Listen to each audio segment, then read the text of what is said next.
300 unit بجلی استعمال کرنے والے صارفین کو 3000 تک کا ریلیف، فیصلہ آج متوقع۔ بجلی کے بلوں پر عوام کو ریلیف ملے گا یا نہیں؟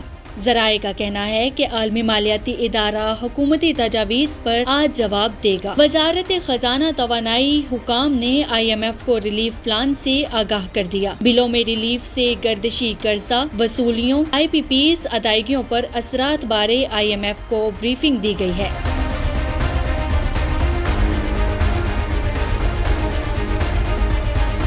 IMF فراہم کردہ تجاویز کی روشنی میں جواب دے گا۔ ذرائع کا کہنا ہے کہ نگران حکومت کا 300 یونٹ استعمال کرنے والوں کو 3000 روپے ریلیف دینے کا پلان ہے۔ ستمبر میں 300 یونٹ والے بل میں 3000 روپے تک کمی ہوگی۔ 60,000 سے 70,000 روپے تک بجلی کے بلوں والے صارفین کے بلوں میں 13,000 روپے تک کمی ہوگی۔